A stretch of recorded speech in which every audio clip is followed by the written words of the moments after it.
expected. All right, Ike. Well, this week in the news, it's actually been in the news for a little bit, but we're finally getting around to talking about it. The fine people at Jaguar Land Rover have announced another event. I guess we're on the other side of global health crises and chip shortages and everything else that has befallen Land Rover in the last little while. And we're going to do another big event, I guess. Sort of, this seems similar to me to the 4x4 by far by 4 by far by 4 that they did out in Palm Springs in, was it 2019? Was it 2018? When was that? Four by four. Yes, it four by was. It was in Palm Springs, and it was sort of a multimedia extravaganza, if you will, of Land Rover and a celebration of Land Rover. They had artists come, so there was like a stage and people were performing, and they also had like a sporting,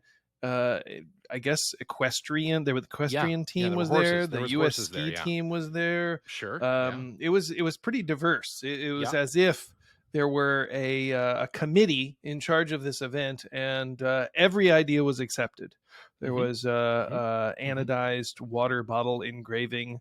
There was like a guy showing knots. There was a camel trophy panel. There was classic Land Rover vehicles there. There was a Land Rover on a floating island. Yeah, that's right. Because I think that was before the 90 was like actually like available. So they're like, put it on a boat out there so nobody can touch it. So nobody can get to it. Yeah. And they had test driving of vehicles. They had some like contortionists or something walking around doing. For sure. It was a little bit of everything. It was just I agree. Was like, they said no to nothing. Aromatherapy tent. There was absolutely. literally everything you could think of. They had something for everybody there. It was a great event. It was a lot of fun. I really enjoyed it. It was nice to see everybody in the area, and it was really cool. Well, if you enjoyed the 4x4, the furry convention, or the 4x4, you, my friend, are in for a treat, because Land Rover has just announced something they're calling Destination Defender. Which is a big celebration gathering sort of thing. Sounds very similar. This time, though, instead of being in Palm Springs, it is on the East Coast at some place called Oz Farm, which is sort of in like the Hudson Valley area of New York. So kind of up north a little bit from the city. And so it'll be a big sort of event there. They're going to have a bunch of Defender-centric adventure activities, which we're not exactly sure what that is yet, but it seems really cool. And they're going to do a bunch of vehicles on display again. In the past, of course, they've borrowed cars from you. Michael Bishop has come over with cars for the 4x4. And it sounds like they're doing something similar, where they're assembling a collection of interesting vehicles that you can go and take a look at. And then, of course, they've got all the food and the apparently camping and glamping opportunities. So not just camping opportunities, but also glamping. Opportunities. And then the whole event, though, it sounds like is sort of structured around the Defender Service Awards, which are the every year they do that, where they pick a number of charities and they give them a Defender to facilitate their charity in some way. I guess I think it's a 130 this year. They get a bunch of neatly wrapped, sort of customized Defenders to do things, and then so it's going to be kind of cool. I think at this point I am planning to go. I'm not sure how many of the rest of us will be there. We're still sort of working that out with our very good friends at Land Rover, but I at least will probably be there for at least one of the days. So we'll let you know what day that is as soon as we can, so that you can avoid being there on that day. You and Wycliffe. Wycliffe and I are coming. I know Joe Eberhardt won't be there. So if Wycliffe shows up, you learn the hard way. Don't. Anyways, I want to see the rubber match, if I'm being honest. Yeah, you're right. Wycliffe will be giving piggybacks as one of the events if I'd like to. There's a butterboard tent and a Wycliffe Sean piggyback ride. Ride. Yep. I feel like there's a like an artist rendering. If you're familiar with the artist Brandon Bird, he's a satirical artist that does these incredibly detailed. He's a masterful artist, but he does. I have one of his paintings entitled "No One Wants to Play Sega with Harrison Ford," and it's just a dejected Harrison Ford holding a Sega Master System. So like they're very ironic sort of photo, but I could see a nobody wants a piggyback ride from Wyclef Jean. He's sort of in his style. I may have to reach out to Mr. Bird and see if he's willing to do a commission of that, because I would like that very much. No one else will get it, but you know what? That's enough for me. That's okay. Then we'll make t-shirts. Make some t-shirts. So what else is happening at the Destination Defender? Do you know? Well, it looks like they're going to have they're going to have some trail runs. They are again going to have a lot of the same sort of stuff that you that they had at the 4x4. They're going to have a bunch of demos, a bunch of vendors, different off-road gear, different adventure things, test drives of the cars and stuff from what I understand. So yeah, it sounds like a pretty fun event. And like I said, so I'll be there for a part of it at least, and maybe more of us will be there. We're still working some of that out. The big question is the app from 4x4 gonna work for Destination Defender? The question is, did it work at 4x4? I think we all, yeah, it was a good time. It was a good time. It's a good app. It's a good times. I still have it on my phone. It's a collector's item. So it is. Yeah, we've got that. It's hard to get. But speaking of collector's items, I hear you have been reading up on some Land Rover financial news. Yeah, a little confusing depending on the news outlet that you follow. The LBN Daily states that quarterly sales are up. Oh, that's great Land news. Rover That's for great news. July, September. Yeah. And the Economic Times says that retail Land Rover sales declined in the same period. So I'm not sure who to believe. I think it's probably a little column A, a little column B. I think it's one of those, depending on how you count it. I can tell you this, man, you cannot buy still a new Defender in this country. They are still super hard to get, and people are paying just a whack of cash money for them. It is nutty. Some folks reached out to me with a new Trek Defender saying, hey, we hear you collect Trek Defenders. All right, we've got one that we could sell you. First of all, to all Land Rover dealers, I appreciate you reaching out. Anytime you have an interesting car, we're always happy to hear about it. But I want to make it very, very plain. I do not collect brand new Land Rover Defenders. The TV business isn't that good, nor do I have any place to put them. So thank you, we appreciate it, but no thanks. And the price for that Trek Defender, oh my goodness, it would strip paint. That is they want a lot of cash. So now, correct me if I'm wrong. You have a Freelander, right? I sure do. Yes, exactly. Yeah. So they probably think this guy is a total sucker. He's literally run out of things to spend money on. So yes, exactly. He's literally lighting fire to piles of cash. So he's definitely going to buy this new Defender. The thing is, a pile of money set ablaze would at least keep your house warm for a little bit. The Freelander. No. And it didn't really do that.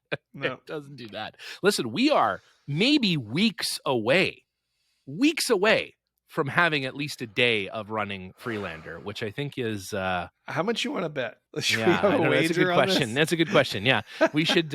You know what? In fact, let's do this. When we go to pick up the new newly refurbished Freelander, I will start an Instagram poll, and we will let people decide on how many days, hours, maybe we should add minutes, but we'll put some increments on there. We'll let people guess, and the person to get it right, and I'll even say this: the first time it goes into limp home mode, it doesn't even have to fully break down. The first time it goes into limp home mode, we'll send out a little underpowered hour care package. Maybe we'll just send you the Freelander. Quite frankly, I don't know. We'll see how it goes. Yeah, that's good. I like that. Having a little contest there to see a pool to see exactly when that vehicle will break down on you. Yeah, I think we listen. Money's on before you leave the dealer lot or before you leave the repair shop. I can't even pull out of Ed's shop without it breaking down. No, I told him don't test drive it because you're going to waste valuable miles on test driving it. Just when you think it will start, I'm going to come get it, and at least then we can get it onto the trailer. But you know what? I have to say, he see if he feels bullish about it running for a couple of hours. So All right. yeah, we'll see. I mean, there's only one way to find out, right? We gotta pick it up, and we gotta then we have a big plan for wrapping it and getting it all. Our friends over at 111, Chris over there is gonna wrap it for me in brand new Tangiers orange to match the original, and we're That's gonna gonna add be some beautiful. some very special sponsors to the Freelander. We have some amazing brands that have signed up to sponsor the undisputed king of Land Rovers, the G4 Freelander from 2004. So we're gonna get that. We're gonna put it on, of course, as Dixon has mentioned on the Center Steer podcast not that long ago. A real desire to see a Freelander, North American Freelander registry to match those of the series registries. And there's one for Defenders. There's one for all kinds of things. Obviously, the NADA 6-cylinders have a registry. Why not the Freelander? Currently, I think there's only 2, maybe 3 working Freelanders in the country. So it's not going to be a great big list, but it still should exist, I think. And still trying to get in touch with John about his about the motor out of his Freelander. I would it doesn't hurt to have a spare. Just buy a whole spare Freelander. That's the perfect solution. That's the perfect thing. It's guaranteed it isn't running, so maybe there's 1 or 2 parts on there we can use. But it's gonna be great. It's gonna be great. We'll start a whole separate podcast just about the Freelander, because I know people are just that. I won't be there. So speaking of brand new parts, you have a new product review that I think speaks a little more to our core audience, the non-Freelander owning audience. Although, again, I will say this: totally they're buy huge. this if you're a Freelander owner. They're huge in the UK too. This is more North America. I mean, you can't. Think about Phil. He's got 47 Freelanders. So I don't know. So everyone loves a wing mirror on a series Land Rover until you have to adjust it. And then it takes no fewer than 3 people to get it adjusted exactly properly. Right. Yes, that's exactly right. And I would also add to that, or you have to use it. But or you have to use it. Yeah, it's all the way out on the fender. It's difficult to adjust. It's hard to see out of. It has a tendency to vibrate when it's at idle, it just buzzes out there on the fender. Yeah. And it also catches things and tears the fender. So for those reasons, I think that the wing mirror is charming, but it is not especially practical. I have been known to poke a broomstick out of the scuttle vent to try and adjust it when there's no one else there. But I think I've just given up on that, and I just crane my neck when I'm in a car that has the wing mirrors on. You adapt to the mirror rather than the other way around. Yeah. You're constantly like trying to use it by moving your head, 1 or 2 feet to the left or right. To try. It's like when you're trying to like examine like an odd mark on your back. It's sort of the same kind of mirror positions. Same thing. How many odd marks do you have on your back? Just saying. I'm just back into a lot of wing mirrors. Yeah, I couldn't say because I can't the adjustment. Can't get a good look. Yeah. So, Land Rover came up with their own solution to this in about 1968. Yeah. They for the later Series 2As, the negative ground Series 2As, they made a door hinge that accommodated a mirror. So it has a casting for that casting has an ear with a hole in it for a mirror mount. And it's a nice little feature. It matches the other door hinge. It looks nice. But the problem is they only use that setup for a handful of years, 3 or 4 years. And so those hinges either exist on good cars or they're difficult to find because, like I said, there's not too many cars out there that had them originally, and even fewer of them survive with their good condition door hinges. So our friends at a foundry not too far away have reproduced this upper door hinge, and so that is a solution for cars from 1958 through 1972 that have the Series 2A style door hinges, and they accommodate all of the kind of traditional post style mirrors, round or rectangular, whichever you like. But you can just reach out the window, adjust it, and since it's closer to your face, you actually have a bigger field of view than you would if it was out on the wing. Not that I hate the fender mounted wing mirrors. I do actually think that they're charming, but practically speaking, they're they're Yeah. useless and They awful. are. Yeah, they are awful. It's almost better not to have anything, but, obviously Ted has the wing mirrors and, wouldn't have it any other way. It's, sort of, if you don't drive the car, a ton and you're not in a ton of traffic where you're really changing lanes and stuff, it's not you don't really even notice it, but, for a heavy use car, somebody who daily drives their Series 2, man, it's, not a lot of fun. Those little guys are, not a lot of fun. Even the Not a lot of 80-inch fun. has it, right out the window. If your 80-inch has a side mirror at all, it's on the side of the windscreen, Yes. in a much better place. Now, again, it rattles and vibrates and everything like crazy, and is uh, difficult to keep adjusted because it loves to like loosen itself because everything's like made of brass. But even then, it's right there. It's interesting that they decided, what would make this better is making it is so far away from you that you have no chance of ever adjusting it. Let's put it 5 feet further away, just so Yeah, there's no opportunity to adjust it. we're not going to make it any bigger at all. We're just going to put it farther away. Yeah, it's just gonna be impossible. Yeah. One thing I don't really know the history of, and maybe you know a little bit about this, is the wing mirror remained popular in Japan, Mm, like for a lot longer than it did in England and other yeah. markets. So you Yeah. see a lot of Japanese domestic market vehicles, even some cars that were sold in the United States are distinguished from their US made Yeah. US market Yeah. counterparts by their wing mirrors. And a Yeah. lot of, whatever Nissans and Mazdas Yeah. and all of these cars had them well into the 90s. They had Yeah. these little wing mirrors that were out on the hood. I Like, don't know. any I don't know reason for why that? Do that we know is. I why don't know that why is? that is. I mean, the only thing I could think of is I that have you to would get our be able. research department looking Yeah, into we'll that. get them on that. We'll get them on that. The only thing I could think of is that you could see a little bit better things you're also running over with your front tires, so Oh, you can see in the obviously. mirror somebody standing in front of you. Obviously. Yeah, so I don't know, maybe there's some reason. I think in all ways though they're an inferior place to put a mirror, They're terrible, and yeah, I don't know, but but I it's true. simultaneously love them.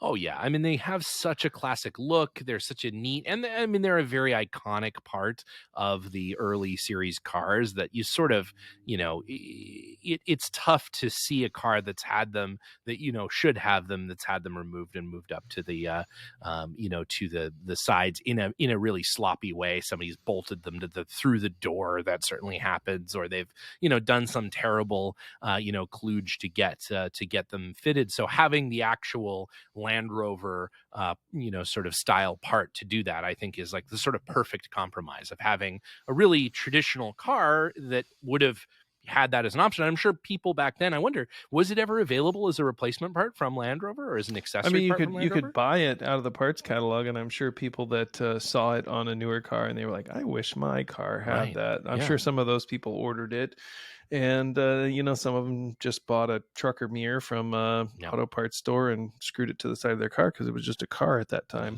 Just how it But happened. Yeah. these castings allow you to, fit a more easily adjustable but still classic looking mirror Yeah, to that's your awesome. Series 2 or early 2A.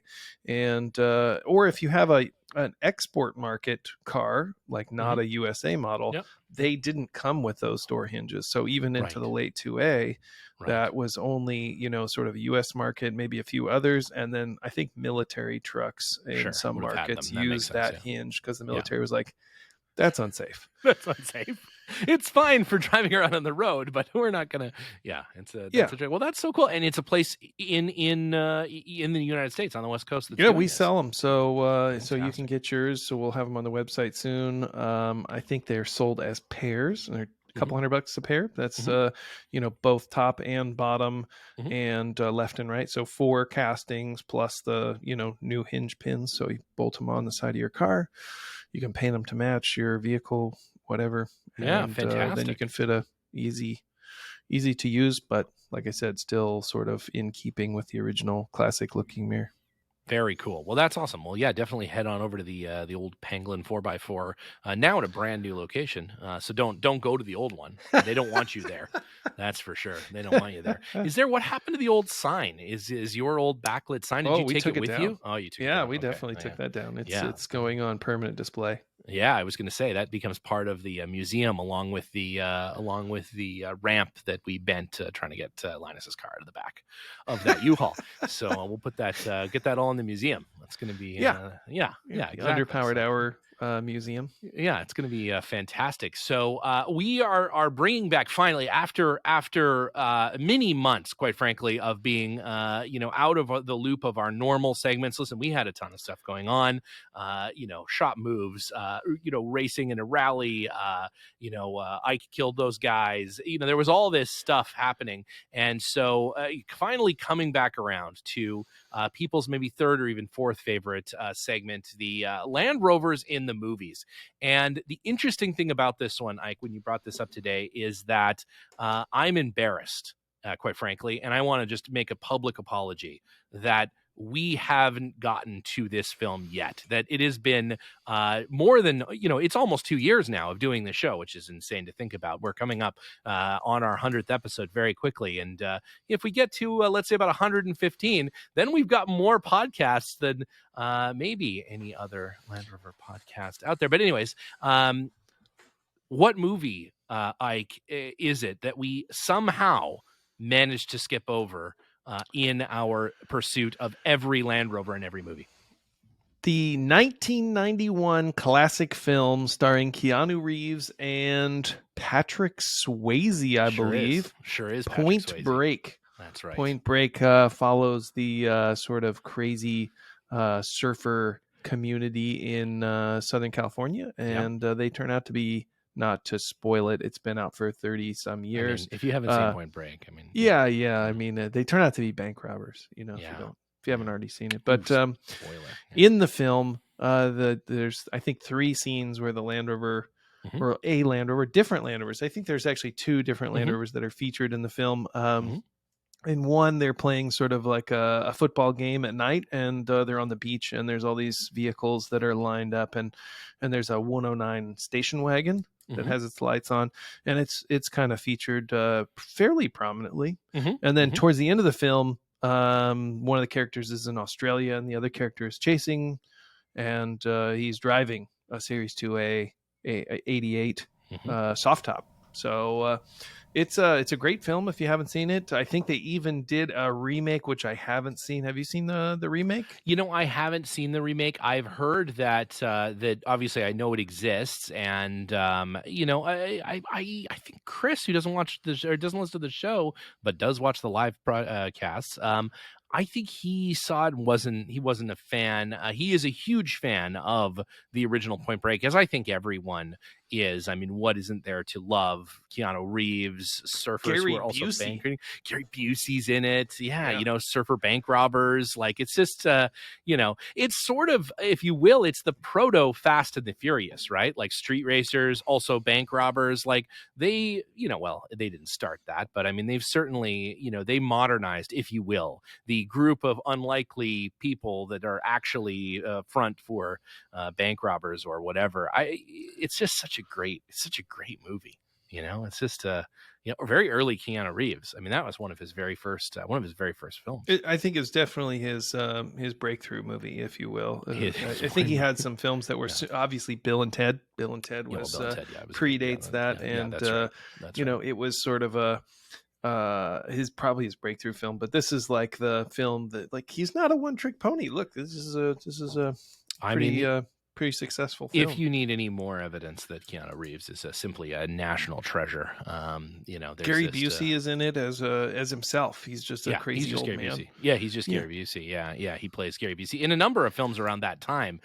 Gary Busey hunting the Predator, Gary Busey, hunting bank robbing surfers, Gary Busey, whatever. He just shows up. You kind of you feed him some coffee, and he works for about 4 hours and then just passes out for 4 hours. So, that's how it is.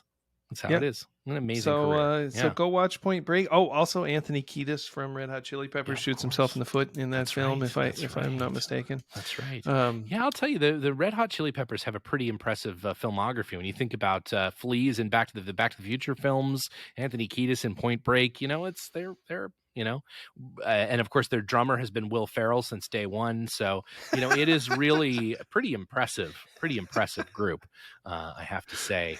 But if you live here in Southern California, the only thing that's ever on the radio, not that anybody listens to the radio anymore, but is Red Hot Chili Peppers, because we have like a quota of Red Hot Chili Peppers music that is required to be broadcast every day. So, yeah.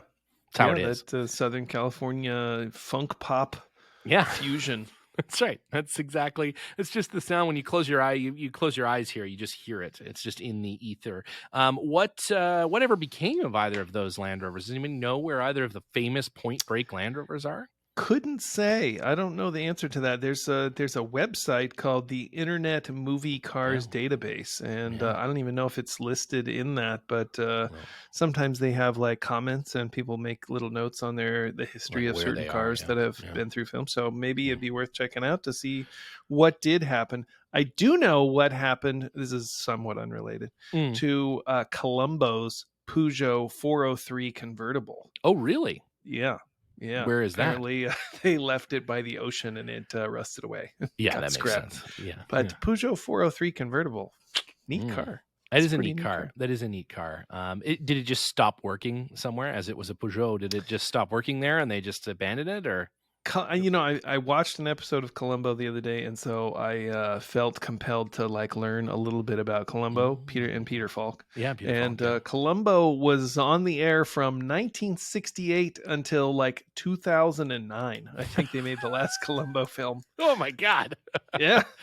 Wow. Pretty that crazy. Amazing. Yeah, Peter Falk is 975 years old. But he's actually dead. He died. No, I know he's dead. Dead. But he died in his late hundreds. So late 300s. So it's pretty amazing. Vampire. Pretty amazing. He may just be a vampire. He'll come back. He's going to come back around once everybody's forgot about him, just like the Twilight vampires, just every once in a while. In the episode that I watched, there was a Land Rover kind of in a background sequence.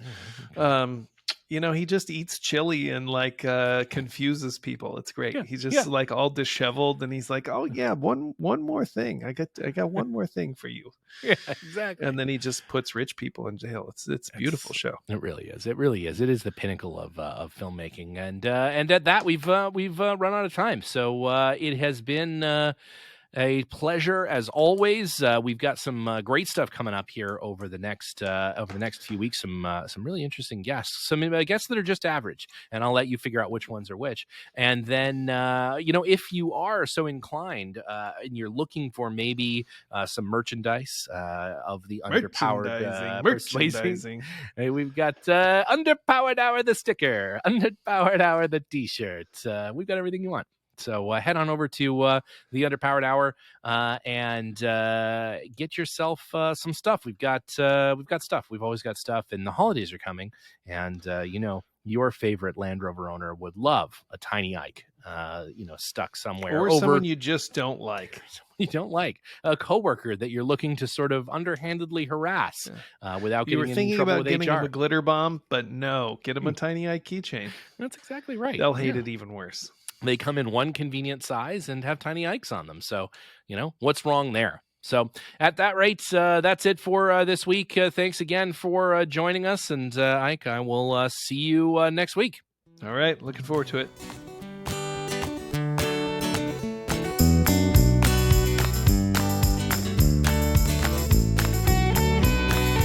The Underpowered Hour is produced by Liza Barris, Ike Goss, and me, Steve Barris. Pavel Svardov composed and performed our theme music. Consider supporting the show on Patreon, and if you already do, thank you. Your support makes the show possible. For even more, check out our Instagram or Facebook.